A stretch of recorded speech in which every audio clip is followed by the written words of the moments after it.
اس میں کوئی تبدیلی نہیں تھی۔ پرندوں کا گوشت اور صحرا کی جو فطری طور پر ایک اللہ تعالیٰ نے ان کے لیے ایک پھل اگا دیا، اللہ تعالیٰ کی خاص نعمت اور صحت کے لیے بہترین غذا تھی۔ پھر انہیں آزادی اور فراغت حاصل تھی جس میں وہ علم حاصل کر سکتے تھے، انہیں کوئی ذریعہ روزگار، ذریعہ معاش بنانے کی ضرورت نہیں تھی۔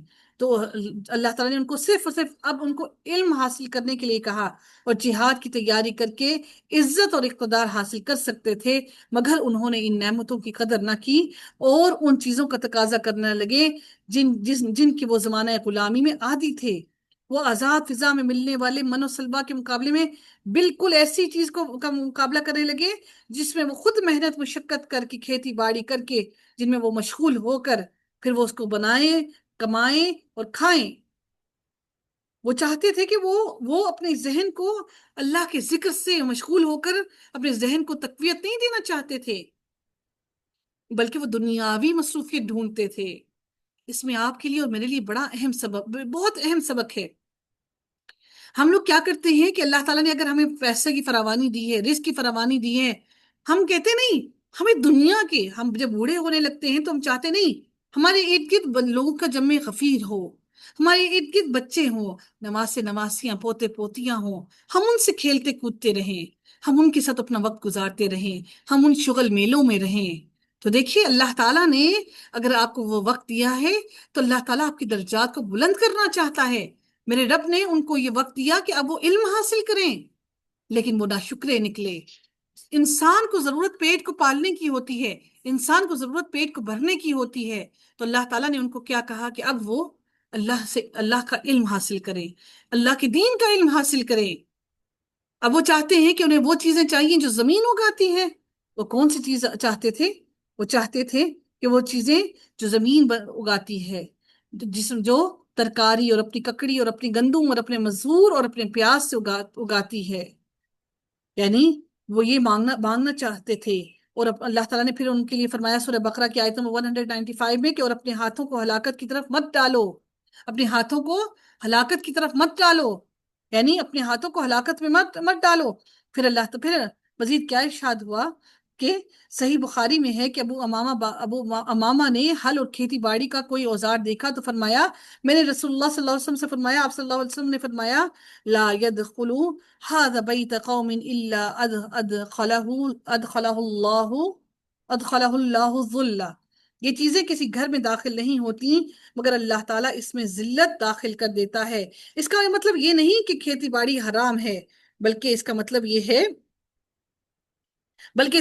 یہ ہے کہ اس کام میں کھو جانا اور جہاد کو ترک کر دینا، کھیتی باڑی کے کاموں میں اپنے آپ کو دنیا کے معاش میں، دنیا کے پیسے میں کمانے میں اتنا مصروف ہو جانا کہ اللہ تعالیٰ کو بھول جانا، یہ انسان کے لیے وبال جان ہے۔ ہم بھی بالکل ایسا ہی کرتے ہیں، دنیا کے کاموں میں اتنا مگن ہو جاتے ہیں، اور پھر جب اللہ تعالیٰ کو یاد کرنے کی بات آتی ہے تو تھک جاتے ہیں، نمازیں پڑھنے کی بات آتی ہے تو جسم تھک جاتا ہے، لاغر ہو جاتا ہے۔ تو حضرت موسیٰ علیہ السلام نے ان سے کہا، قَالَ أَتَسْتَبْدِلُونَ الَّذِي هُوَ أَدْنَىٰ بِالَّذِي هُوَ خَيْرٌ۔ انہوں نے کیا کہا کہ اس چیز کے بدلے مانگ رہے ہو جو بہتر ہے۔ پھر اللہ تعالیٰ نے ان کو حکم دیا کہ جاؤ کسی شہر میں اترو تو یقیناً تمہارے لیے وہ کچھ ہے جو تم نے مانگا، اور ان پر ذلت اور محتاجی مسلط کر دی گئی، اور وہ اللہ تعالیٰ کی طرف سے بھاری غضب کے ساتھ لوٹے۔ یہ اس لیے کہ وہ اللہ کی آیات کے ساتھ کفر کرتے اور نبیوں کو حق کے بغیر قتل کرتے تھے، یہ اس لیے کہ انہوں نے نافرمانی کی اور وہ حد سے گزرتے تھے، وہ حد سے گزر جاتے تھے، وہ حد سے نکل جاتے تھے۔ بنی اسرائیل پر بھی ان کے اس مطالبے کے نتیجے میں ذلت اور مسکنت اللہ تعالیٰ نے ان پر مسلط کر دی، اور وہ اللہ تعالیٰ کے غضب کا نشانہ بن گئے۔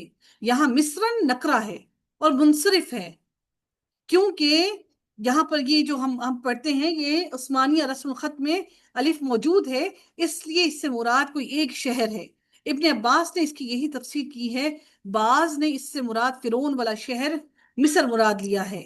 بغضب اس میں تنوین تنوین اس لیے ہے یعنی خوفناکی کے اظہار کے لیے ہے یہاں پر، یعنی کہ بغضب، یہاں پر یہ آپ دیکھ رہے ہیں حرف جار استعمال ہوا ہے، یعنی اس کی خوفناکی بتائی جا رہی ہے کہ یہ کتنا خوفناک۔ یہاں پر جو بھی کا لفظ استعمال کیا گیا، بغضب سخت اللہ تعالیٰ کی طرف سے سخت ترین غضب کے ساتھ وہ واپس پلٹے۔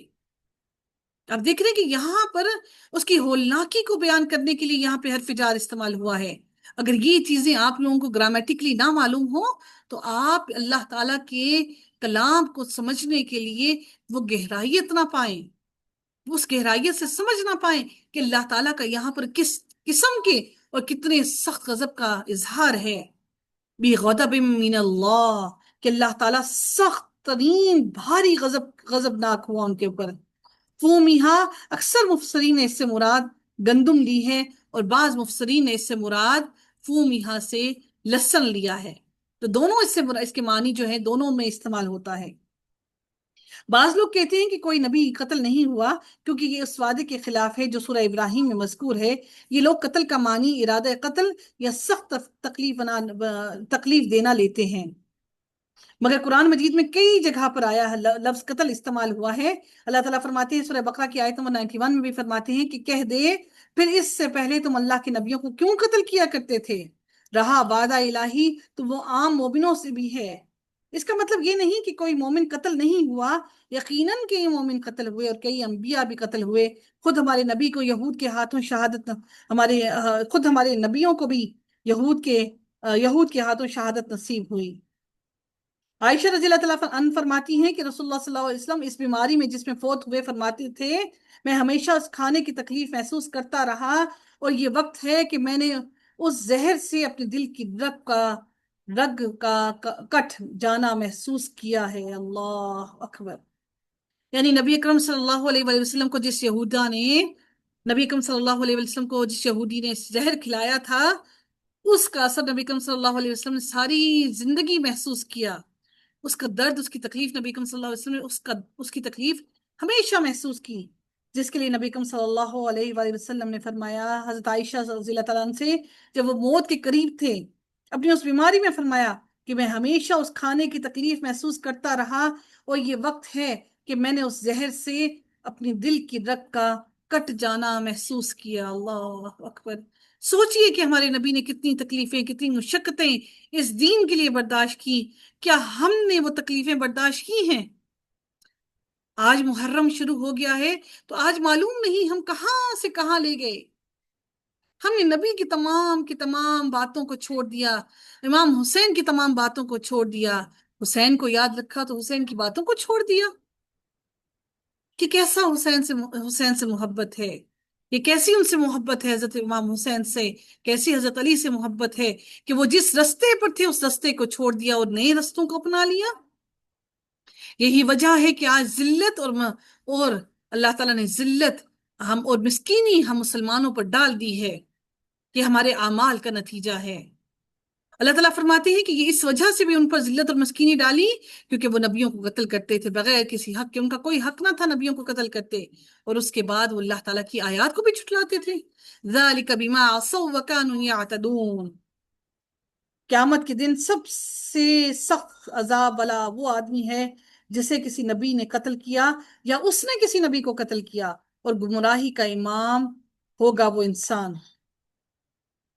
اور ایک اور بات بھی یاد رکھیے گا، جو مصور اپنے ہاتھوں سے انسانی تصویریں بناتا ہے وہ بھی اللہ تعالیٰ کی غضب کا نشانہ ہوگا۔ اللہ تعالیٰ کے غضب کا نشانہ وہ بھی ہوگا جو اپنے ہاتھوں سے تصویریں بناتا ہے۔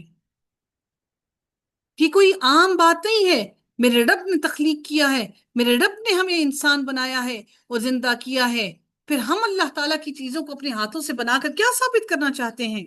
ہم اپنا آرٹ ثابت کرنا چاہتے ہیں؟ تو اللہ تعالیٰ کے غضب کا نشانہ یہ سارے لوگ ہوں گے۔ اگر کوئی نبی قتل ہو ہی نہیں سکتا تو اب کچھ کہتے ہیں کہ نبی کوئی قتل ہو ہی نہیں سکتا، اگر کوئی نبی قتل ہو ہی نہیں سکتا تو اس حدیث کا کیا مطلب ہوگا؟ ایون کہ بائبل میں بھی زکریہ علیہ السلام کا قتل ہونا اور یحییٰ علیہ السلام کا قتل ہونا درج ہے، یعنی ان دونوں نبیوں کو بھی قتل کیا گیا، زکریہ علیہ السلام کو بھی اور یحییٰ علیہ السلام کو بھی قتل کیا گیا۔ اللہ تعالیٰ سے دعا ہے کہ رب کائنات ہم سب پر رحم فرمائے۔ اللہ تعالیٰ سے دعا کیجئے کہ رب کائنات ہمارے لیے علم کو سیکھنے کے دروازے کھولے، ہمیں حوصلہ اور استقامت نصیب فرمائے۔ اللہ تعالیٰ سے دعا کیجئے کہ رب کائنات اس سلسلے کو ہمارے لیے بہت آسان کرے اور ہماری طرف آنے والے ہر شر کو خیر میں بدل دے۔ وآخر دعوانا الحمد للہ رب العالمین، صلی اللہ تعالی علی خیرہ خلقہ اجمعین برحمتک یا ارحم الراحمین، سبحانک اللہم وبحمدک، نشہد ان لا الہ الا انت، نستغفرک ونتوب الیک۔ السلام علیکم ورحمۃ اللہ وبرکاتہ۔